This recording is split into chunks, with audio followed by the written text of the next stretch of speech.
Olá, estamos começando a segunda parte da segunda aula do nosso estudo sobre o texto de Tomás de Aquino, O Ente e a Essência. Tomás de Aquino, no primeiro capítulo, está, em primeiro lugar, tentando apreender, compreender e expor o significado de ente. Ele vai colocar os significados de ente por si. Bom, aqui isso nos levou a tentar considerar esta questão da metafísica, que é o estudo do ente enquanto ente e das propriedades que lhe competem por si mesmas. E agora nos leva a ponderar um pouco sobre os muitos significados do ente. Para isso, nós vamos ao capítulo 2 do livro 4 da Metafísica, o livro Gama. Esse capítulo fala sobre os significados do ser, os relacionamentos entre o e o ser e as várias noções que entram no âmbito da ciência do ser. Esta ciência do ente enquanto ente, ou do ente na perspectiva do ser, ela é uma ciência.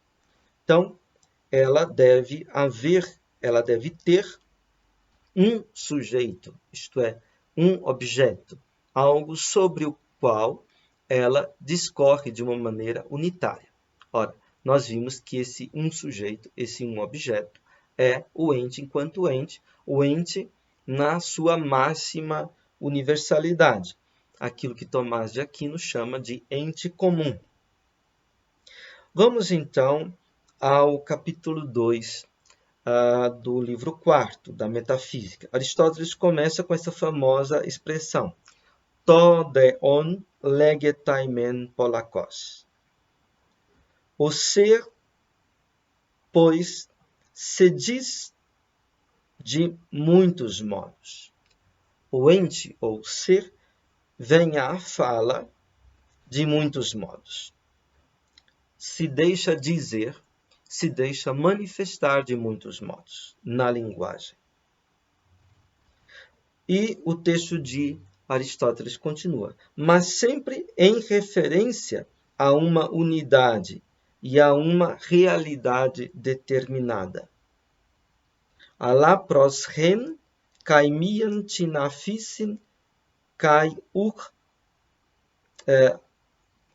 alá pros hen kaimian tinafissin. Mas pros hen, isto é, em referência a um. Kaimian fissin, e a uma realidade, a uma natureza determinada. Então, embora o ente tenha muitos significados, esses muitos significados vão nos remeter a um significado básico, a uma unidade que é uma realidade determinada. Aristóteles continua dizendo, o ser, portanto, não se diz por mera homonímia, mas no mesmo modo em que dizemos são tudo aquilo que se refere à saúde, ou enquanto a conserva, ou enquanto a produz, ou enquanto é um sintoma dela, ou enquanto é capaz de recebê-la. Ou também no modo em que dizemos médico, tudo aquilo que se refere à medicina, ou enquanto possui a medicina, ou enquanto a medicina está por natureza bem disposto, ou enquanto é obra da medicina. Então, Aristóteles está dizendo, a palavra são, ela tem muitos significados, né? Porém, esses significados não são meramente equívocos. Estes significados tem uma referência a algo básico, a uma realidade determinada, a uma unidade. Nós dizemos são, ou aquilo que conserva a saúde, ou aquilo que produz a saúde, ou aquilo que é sintoma da saúde, ou aquilo que que é capaz de receber a saúde. Né? Por exemplo, nós dizemos são um alimento, na medida em que conserva a saúde. Nós dizemos são um medicamento, na medida em que causa o restabelecimento da saúde. Nós dizemos são um sintoma, por exemplo, não sei, um rosto corado, são na medida em que é um sintoma de saúde. Né? Ou como Tomás de Aquino dirá, a urina, por exemplo, ela pode ser considerada um sinal de saúde. Né? E nós dizemos são, de um modo fundamental, um ser vivente. Né? Um ser que pode receber a saúde. Da mesma maneira, a palavra médico, ela tem muitos significados, mas haverá um significado básico. Aristóteles continua, e poderíamos aduzir agora outros exemplos de coisas que se dizem no mesmo modo que estas. Assim, portanto, também o ser se diz em muitos modos, mas todos em referência a um único princípio. To on legatai polakos men al hapan prosmian arken. O ente se diz de muitos modos, mas em referência a um único princípio, arqué. Se antes ele usou physis, a uma única realidade ou natureza, agora ele diz arqué, a um único princípio. Aristóteles continua, algumas coisas são ditas ser porque são substância, outras porque são afecções da substância, outras porque são vias que levam à substância, ou então porque são corrupções, ou privações, ou qualidades, ou causas produtoras ou geradoras, seja da substância, seja daquilo que se refere à substância, ou porque negações de alguma destas, ou seja da substância mesma. Por isso também o não ente dizemos que é não ente. Ou seja, a pergunta o que é o ente titoon se redunda na pergunta tis he ousia. O que é a ousia? A palavra ousia, ela, antes de ser usada no vocabulário da filosofia, significava um sítio, uma estância, os bens, os patrimônios, os haveres que haviam naquela estância, naquele sítio. Por exemplo, um uso extrafilosófico dessa palavra ocorre no Novo Testamento, no grego do Evangelho de Lucas, na parábola do filho pródigo, quando o filho que sai de casa pede ao pai a parte da ousia que lhe cabe. Ou seja, a parte daqueles bens, dos haveres, que lhe cabia. A palavra ousia, portanto, tem o significado de algo que perdura, algo que é uma presença constante, o que Heidegger veio depois salientar. A palavra ousia como designando a presença constante, a presença durável. Não é?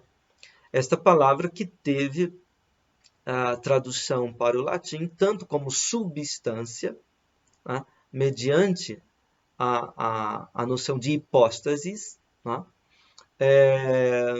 e também a tradução para essência. Bom, neste caso aqui, a tradução mais adequada é a de substância. Então, Aristóteles está dizendo que o ente se diz de muitos modos, mas sempre em referência a um único princípio. Este princípio é justamente a ousia. né? É isso que se dá numa presença constante, estável, durável, duradoura, não é? Então, ou porque, ou se dizemos ente porque é substância, ou porque são afecções da substância, propriedades da substância, né? Acidentes da substância, ou porque são vias que levam à substância, né? O devir é um caminho para a substância, por assim dizer, né? A passagem da potência ao ato é um estar sendo conduzido à substância, ou porque são corrupções da substância, né? Então, temos a geração, o devir como geração, né?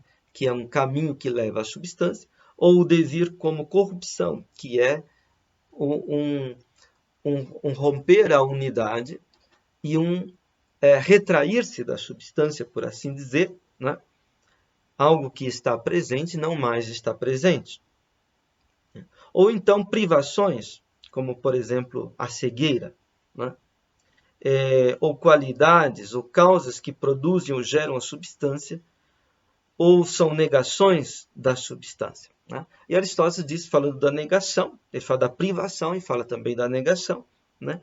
Ele diz também o não ente, dizemos que é não ente, né? Será o segundo sentido de ente que Tomás de Aquino, no primeiro capítulo, logo no início, fala, não é?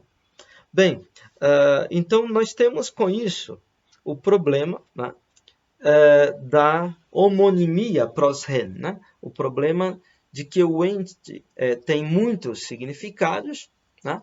Embora esses muitos significados estão referidos a um significado primordial, a um princípio, que é uma natureza, realidade determinada, que Aristóteles diz é a substância.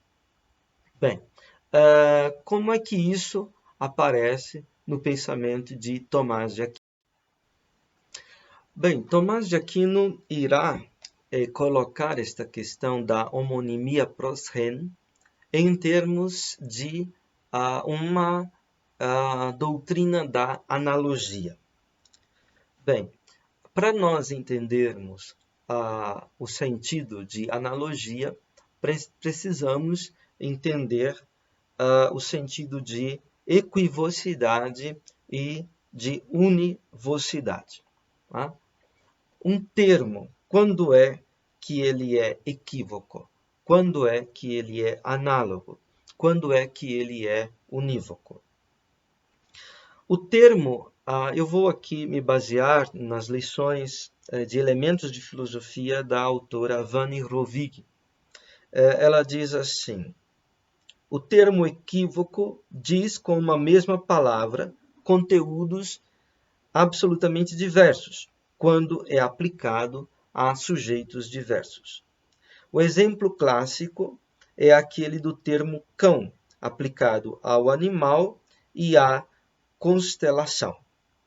Aqui ela até remete a Caetano na obra De Nominum Analogia, da analogia dos nomes. Portanto, nós estamos falando aqui de nomes que são equívocos. Tá?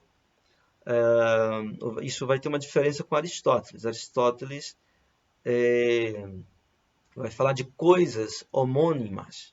Tá? Bem, não podemos entrar aqui nos detalhes desse problema. Tá? Vamos ficar aqui com Tomás de Aquino. Bem, então, nomes ou termos equívocos, né? A mesma palavra que tem significações absolutamente diversas quando são aplicadas a sujeitos diversos, né? É o caso da palavra cão, se aplicada ao animal ou se aplicada a uma constelação, né? Não sei, no cotidiano, por exemplo, nós usamos a palavra manga para se referir a uma fruta, ou a palavra manga para nos referir a uma parte da camisa. Né? Neste caso, uma mesma palavra tem significações absolutamente diversas aplicadas a sujeitos diversos.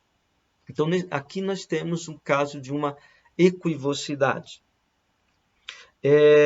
O termo análogo diz dos sujeitos dos quais é predicado um conteúdo em parte igual e em parte diverso. Igual sob um certo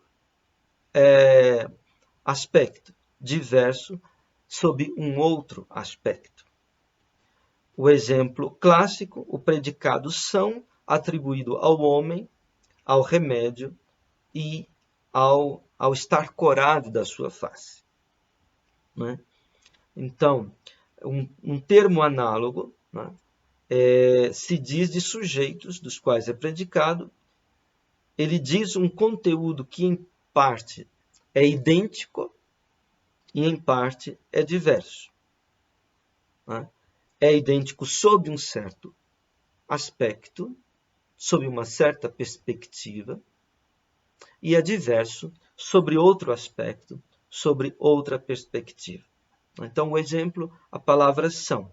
Né? Nós podemos dizer que um remédio é são porque causa a saúde no doente. Podemos dizer que um rosto curado é são porque é sinal de saúde, né, do doente. Sinal de saúde, melhor dizendo, de um homem ou de um ser vivo. Né?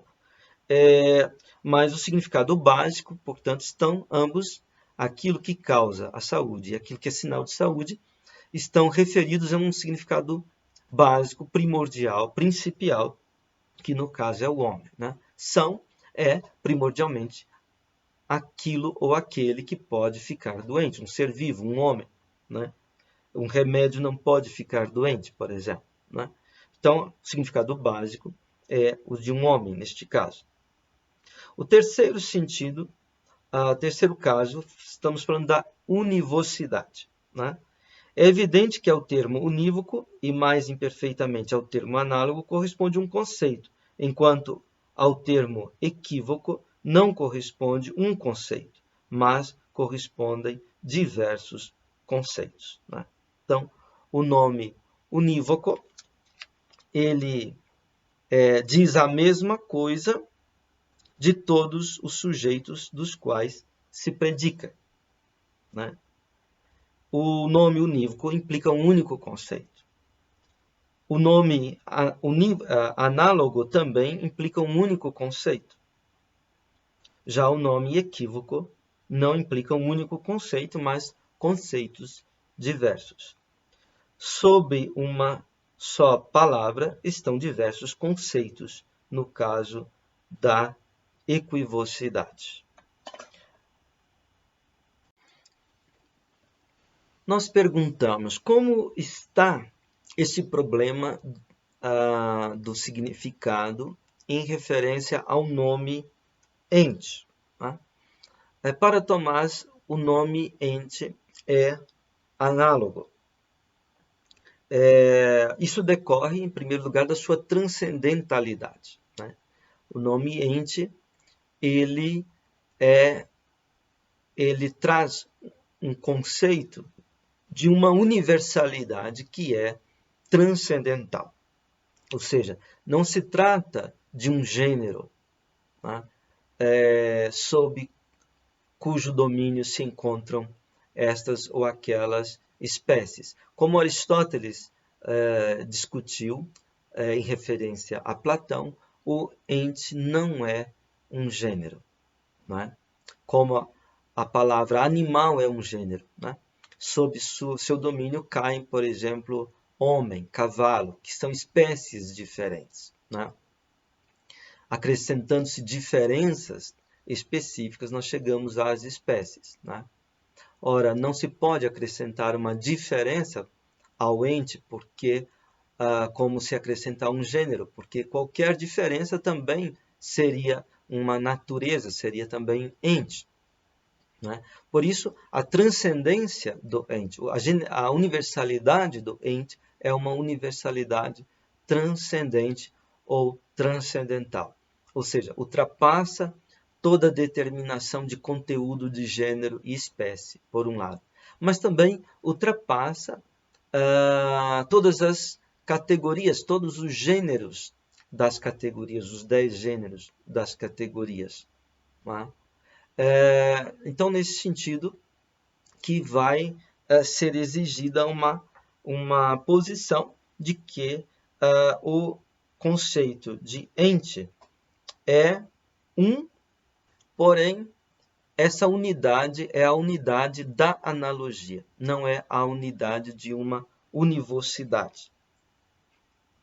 Bem, na escolástica se vai diferenciar entre analogia de atribuição e analogia de proporção. Antes, porém, de falarmos da analogia de atribuição, de analogia de proporção, eu gostaria de recordar a questão 13, o artigo 5º da primeira parte da Suma Teológica, em que Tomás de Aquino determina essa noção de analogia. Ele lembra que analogia é aquilo que nem é puramente equívoco, de modo que no discurso nós cairíamos numa falácia de equivocação, né? E nem é unívoco. Então, nós temos aí um meio termo entre a univocidade e a pura equivocidade. Né? Analogia, para Tomás de Aquino, implica, de certa maneira, em proporção. E ele fala de 2 casos. Quando muitas coisas têm uma certa proporção para uma coisa. É o caso, por exemplo, ele diz, de dizermos sã um remédio, tá? Dizermos são um remédio, na medida em que é causa de saúde, e dizermos sã uma urina, na medida em que ela é um sinal de saúde. Né? Hoje nós fazemos exames, né, de urina. Aqui Tomás está dando o exemplo da urina como um sinal de saúde. Né? Mas esses muitos significados têm uma certa proporção a um significado básico, né? Que é a sanidade, diz ele, ou a saúde ou a sanidade do animal, do ser vivo. Né? Portanto, esses muitos significados eles são colocados numa ordem, na medida em que eles se aproximam mais ou menos do significado básico, do significado principal, que é, no caso, a saúde do animal. Né? Podemos falar também de analogia a partir da proporção que uma coisa tem para com outra. No caso aqui, o remédio está proporcionado, está em correspondência, né, ao sentido de saúde do animal, na medida em que causa a saúde do animal. Né? Tomás de Aquino também observa, né, que o modo de comunidade na significação do nome análogo é médio, porque está entre a pura equivocação e a simples univocação. Nem se trata de uma única noção, nem se trata de noções absolutamente diversas. Né? Tomás usa bastante a analogia no sentido de proporção. Né? No caso da analogia, nós temos uma redução a um significado básico, né? A uma certa proporção. Bem, vamos voltar então a essa questão da analogia de atribuição e analogia de proporção. A analogia de atribuição é aquela que exprime identidade quanto ao ponto de referimento e diversidade quanto à relação com este ponto. Né? É o caso do uso da palavra são, né? Como é o exemplo que Aristóteles dá, que Tomás de Aquino retoma também, não é? Ou seja, analogia de atribuição, nós temos uma identidade quanto ao ponto de referimento. É o que Aristóteles chama de homonimia pros rem. Tem uma referência a uma única e idêntica coisa. Né? Mas há uma diversidade de relações em referência a este ponto de referência. Né? No caso, nós podemos falar de um analogado principal, princeps analogatum, né? E de analogados secundários. Né? Digamos assim, no caso de são, o analogado principal é o são na medida em que é referido ao ser vivo, ao homem, né, que é são. O analogado secundário são, por exemplo, um alimento é são na medida em que conserva a saúde.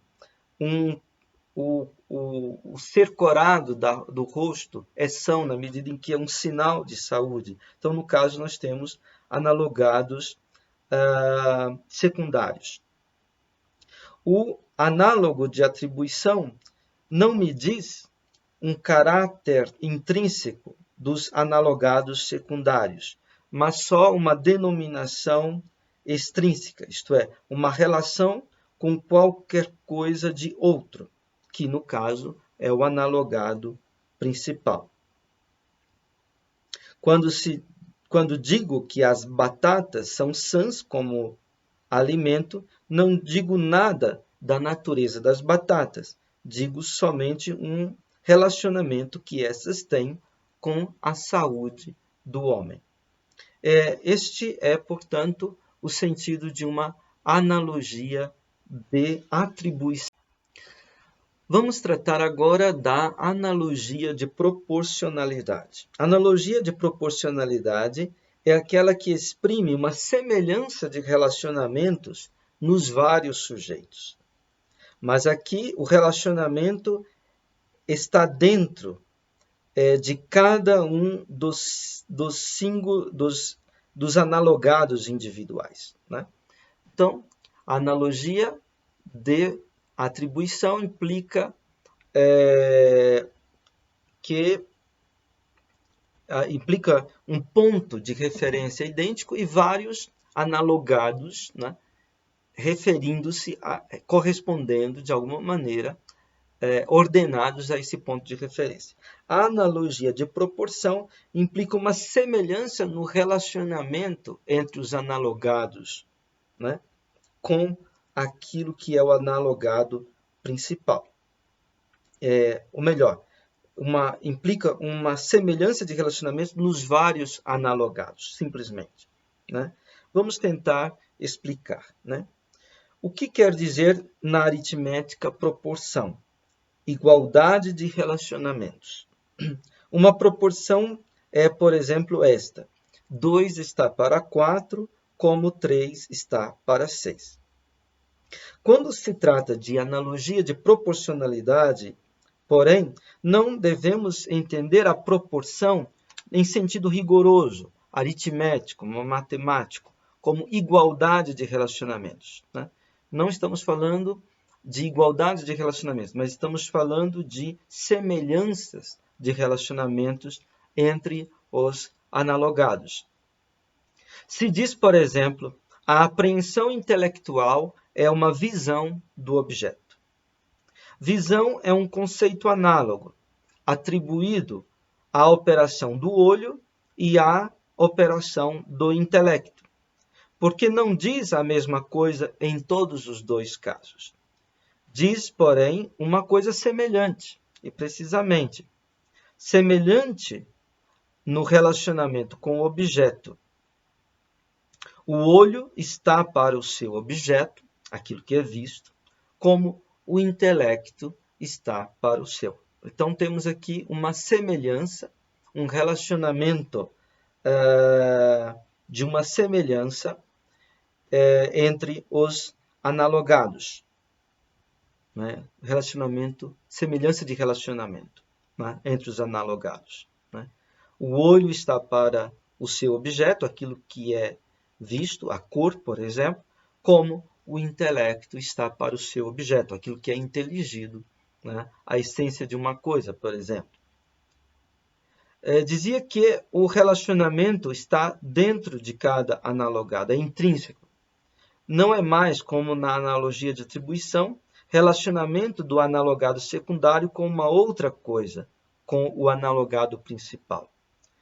Por isso, a analogia de proporcionalidade nos dá um caráter intrínseco aos vários sujeitos, ainda que exprima este caráter dos diversos sujeitos só segundo uma semelhança, não segundo uma igualdade. Bem, uma homonimia pros rhen, que Aristóteles ressalta, ou seja, que os vários sentidos de ente estão referidos a um sentido básico, que é o sentido de substância, né, de ousia, né?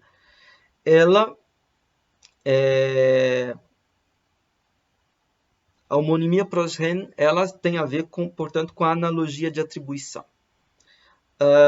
Porém, Tomás também vai falar de uma analogia de proporcionalidade, né? A analogia do ser é tanto analogia de atribuição quanto analogia de proporcionalidade.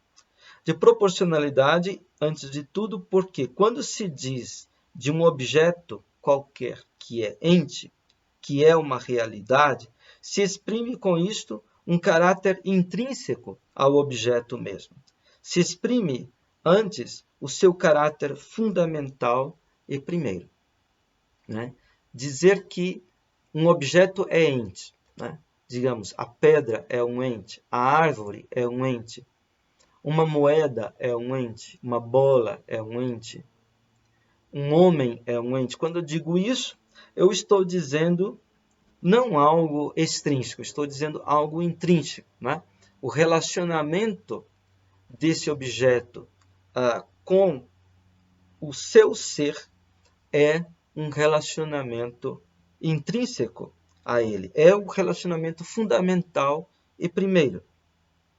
Bem, continua a leitura de Vanni Rovig. Ela diz: dizer que o conceito de ente é análogo de analogia de proporção significa reconhecer que toda categoria de ente tem o seu próprio modo de ser em ato, mas que, todavia, há uma semelhança entre estes modos de ter o ser, de tal modo que, por exemplo, a substância está para o seu ser como a quantidade está para o seu. Deus está para o seu ser como a criatura está para o seu. Se observe, porém, que este como não indica igualdade, mas somente semelhança. Ou seja, um ser acidental, né? Algo como, melhor dizendo, um dos gêneros, né? A quantidade, uma das categorias, a quantidade, ela está para o ser, né? Para o seu ser, o ser quanto, né? Como a substância está para o seu ser por si mesmo, não é?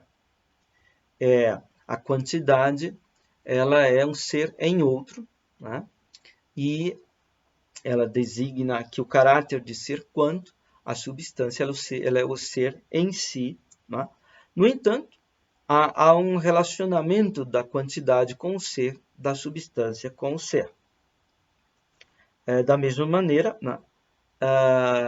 O modo de ser de Deus e o modo de ser da criatura são diversos, né? Mas Deus, no seu modo de ser, está relacionado com ser, assim como a criatura, né? O ser de Deus é um ser a partir de si, né? Os medievais diziam é um ens a se, um ente que é a partir de si. O ser da criatura é um ens ab alio, um ente que é a partir de outro, né? Em todo caso, né? cada um, no seu modo de ser, está relacionado intrinsecamente com o ser, de modo semelhante. E quando continua o texto da Vanni Rovig, ela diz: e porque os diversos entes, aqui ela está citando Gaetano, ainda que tenham diversas essências, são, porém, entre eles semelhantes, porque cada um tem o ser que lhe compete. Por isto, tem, na realidade, uma analogia, ou seja, uma semelhança proporcional. Não porque nos vários entes haja um caráter igual, mas porque a essência própria de cada um é comensurada ao seu próprio ser. Né? Então, a analogia de proporcionalidade implica aqui uma semelhança. Né? Quer dizer, a essência de cada ente é comensurada ao seu próprio ser. Cada ente tem o ser que lhe compete. Os modos de ser dos entes são diversos, mas cada ente tem o ser que lhe compete, o ser que lhe é comensurado, né? Isto é, o ser que está na sua medida própria. Portanto, a substância compete o ser no modo conforme a sua natureza. Tá? O que é o ser da substância? É o ser em si. A quantidade compete o ser no modo conforme a sua natureza. Né? O que é o modo de ser da quantidade? É o ser em outro. Isto é, a quantidade é uma primeira determinação do corpo, né? Mas ela não é um ser em si, a quantidade é um ser em outro. Segue o texto do Gaetano. Assim que a substância está para o seu ser, como a quantidade está para o seu ser. Seguindo, o que não quer dizer que entre a substância e o seu ser haja um relacionamento idêntico àquele entre a quantidade e o seu ser. Tanto é verdade que a substância tem o ser em si, e a substância tem o ser em outro. Mas há uma semelhança entre estes dois relacionamentos, porque o ser da substância é comensurado, isto é adaptado, né? É adaptado a ele. A natureza substancial, assim como o ser da quantidade, é adaptado à natureza da quantidade. Se dirá, mas então, ao menos o conceito de ser em ato é unívoco, porque eu digo, a substância tem o ser, o acidente tem o ser, Deus tem o ser, a criatura tem o ser. Respondo, não é unívoco nem mesmo o conceito de existência, porque existência não é algo de uniforme que se sobreponha como que de fora à essência. Toda essência tem o seu modo de existir, que é comensurado a ele. Ou seja,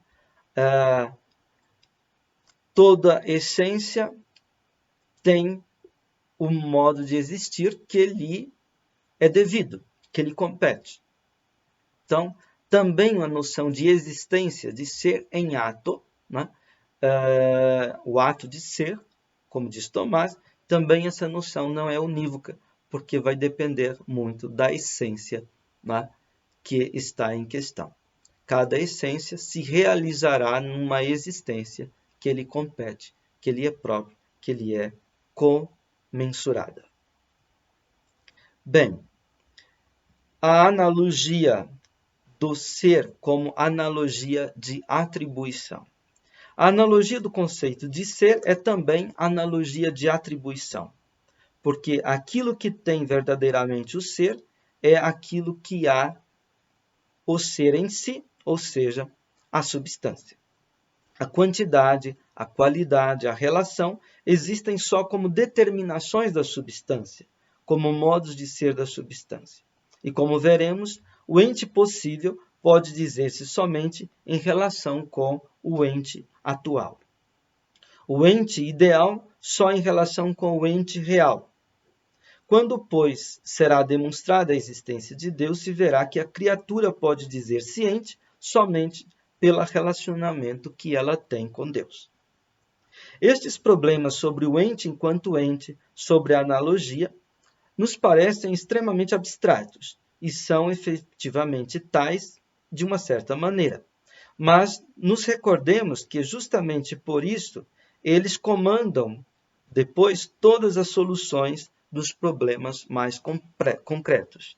Aquilo que dizia Tomás no início do Ente e Essência. Um pequeno erro no domínio desses conceitos primordiais, né, da verdade do ser, acaba sendo grande, né, no lidar com os problemas concretos. Já assinamos, diz a Vanni Rovig, a importância da doutrina da analogia por aquilo que diz respeito ao problema do um e do múltiplo, que no fundo é ainda o problema de Deus.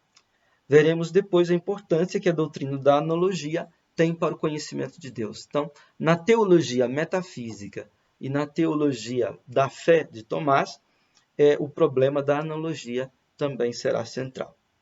A analogia, de fato, nos permite dizer alguma coisa sobre a essência de Deus sem cair no antropomorfismo, né? A analogia é um antídoto contra o antropomorfismo na nossa linguagem a respeito de Deus. Ela nos faz evitar os escolhos, seja do agnosticismo, né, que pressupõe que não há nem nada de idêntico entre Deus e as criaturas, que Deus, portanto, não pode ser absolutamente conhecido, não podemos dizer nada de Deus, né? E o outro escolho que é do antropomorfismo, né? O antropomorfismo que toma uma identidade completa, uma univocidade, por assim dizer, entre Deus e as criaturas. Desfaz a diferença, a distância que há entre Deus e a criatura. Então, o problema da analogia será importante também na teologia, seja metafísica, seja na teologia propriamente cristã, da fé, né? Em colocando o problema, seja do nosso conhecimento, seja da nossa linguagem a respeito de Deus. Bem, com isso, nós encerramos a nossa segunda aula. Muito obrigado.